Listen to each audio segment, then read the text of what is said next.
So I think this is like my fourth intro, but what I ended up talking about in this video wasn't what I started to talk about. So I'm going to say welcome. I hope you guys are all doing great.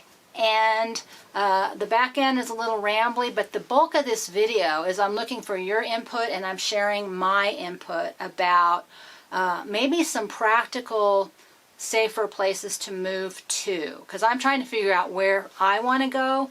But I've had a lot of experience being an urban city type person moving into the country, and so there's some things to think about for those of you who are also looking to relocate. So hope you'll listen. I hope you'll offer your comments and your emails, giving any kind of input on a region that you feel like has some good criteria. With that, we're going to take a deep breath, and I will see you on the other side. Hey, Freedom. We should make a video. What should we make a video about? Are you guys watching me? The sun is too bright, so watch this. All right, Freedom, let's see if we can do this. Look at this. Can you see this? Ouch.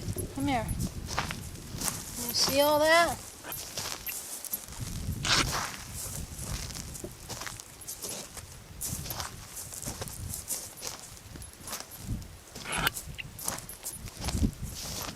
Those are all grasshoppers.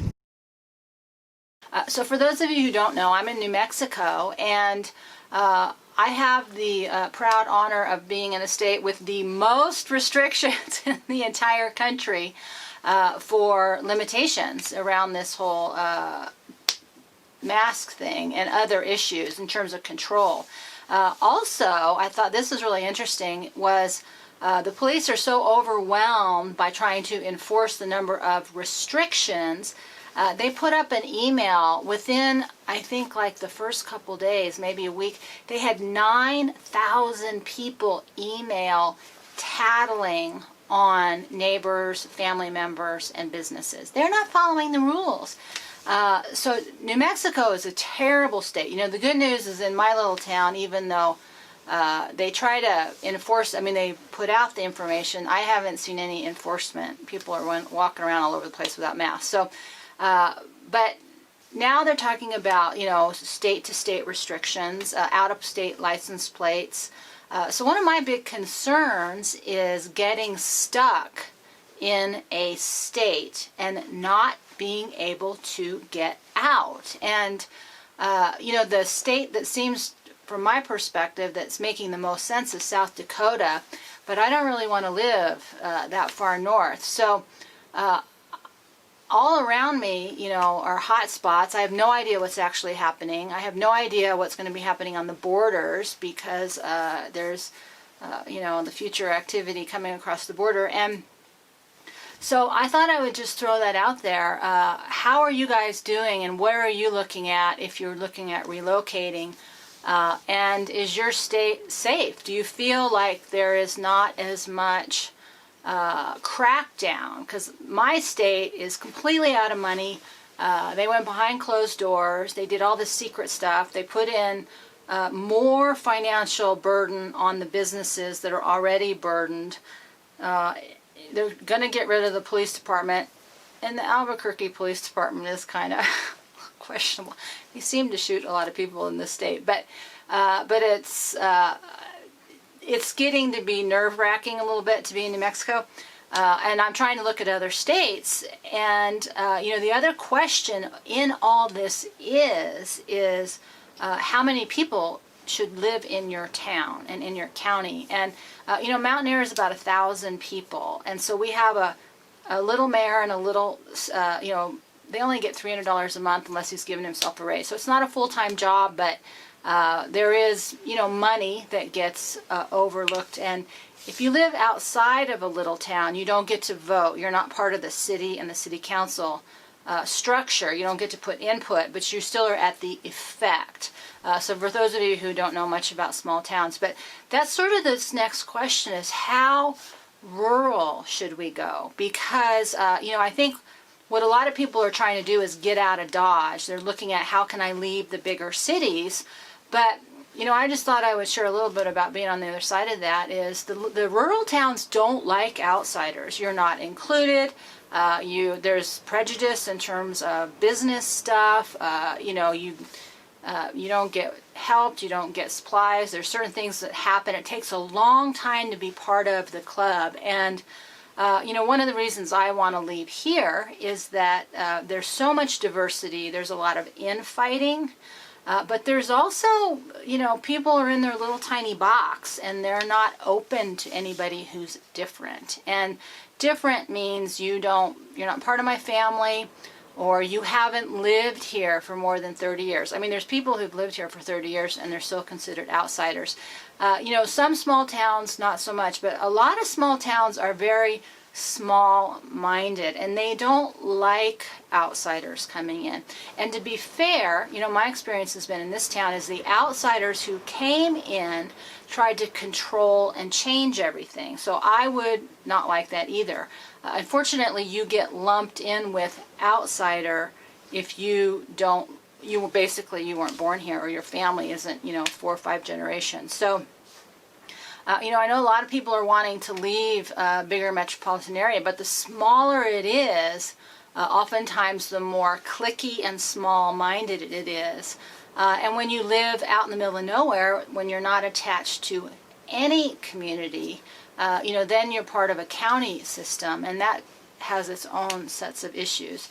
The other thing that I've been made aware of is everywhere I traveled in the Southwest, there was huge drug problems. And when you live out in the middle of nowhere, people, if you're not in your house, they squat in your house.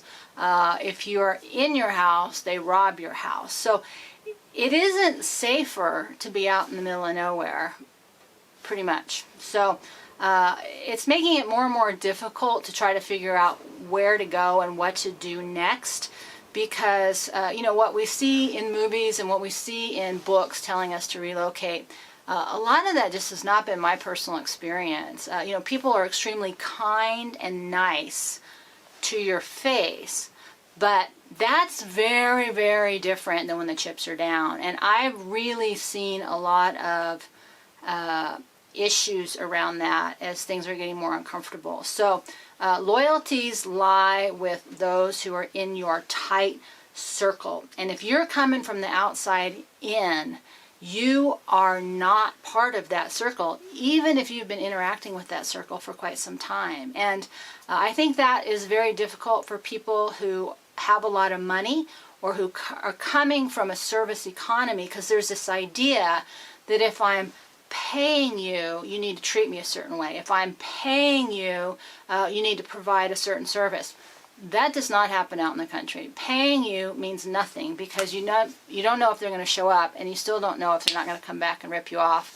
It's a difficult shift for people to make, that just because somebody's paying for a service that you're going to get a certain level of response. That does not happen. There's a whole thing with, one of the reasons I'm on this property is because people shop your property if you're not on your property. I saw an article about how, when kids live in the country, they know what's going on. I don't think that's true anymore. The kids are worse than the parents in terms of being closed off, small-minded, and ill-informed and uninterested. I think one of the hardest parts for me, and I just sort of had this aha, is, I have a high level of curiosity and I like to communicate.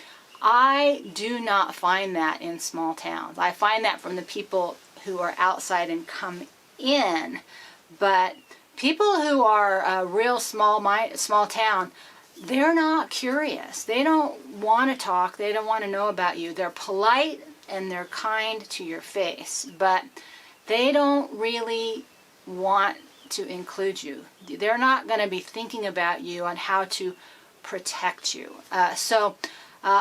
These are all been kind of things that I've noticed over the years and haven't really talked about, but I think there's this whole panic to get to the country, and the country isn't necessarily any better off. There's some logistic, practical stuff. If you're far away from a highway, you're going to be less likely from people who are roaming around. but not from the drug stuff, because they're all off the main highways. They're trafficking all back around here, and they're cooking and living and squatting in houses that are unoccupied. So, and that is a big problem, because I mean, you're talking 25, 30 miles off the road, and there's drug people squatting in your house. So, and nobody knows, because you don't have any neighbors that can see what's going on. So this is a complex issue, and I just wanted to touch on a couple things around this, because it's all stuff I've been thinking about. And you know, we all know basic stuff like water and supplies and, you know, shelter and can I grow things. But, you know, I'm also hearing from people that it doesn't matter where they are, they're having trouble growing things. I always have trouble growing things. This is a harsh environment. So there's a lot to consider in this whole new wave of restrictions and government, what's the word I want? Government, you know, the thumb coming down.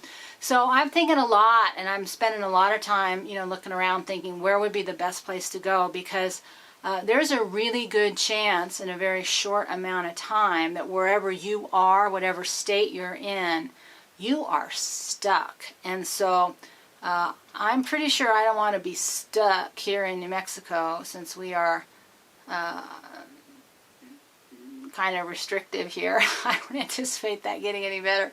But the surrounding states, I don't know that they're much better. So this is a complex issue, but I thought I would toss it back to you guys for your input. If you're observing regions, because I don't want anybody to give away their locations or whatever, but what regions seem okay and don't have an influx of city people coming in? Because that's I don't like it either when a lot of people who come in from urban areas into rural areas, because they do have a mentality that we're going to change things, we know what's best for you, and I'm paying you money, so you should do whatever I say. So it is a really complex issue, and so this is just some of my thoughts. I just wanted to check in with you, but I'm also excited because I am getting slowly steps closer.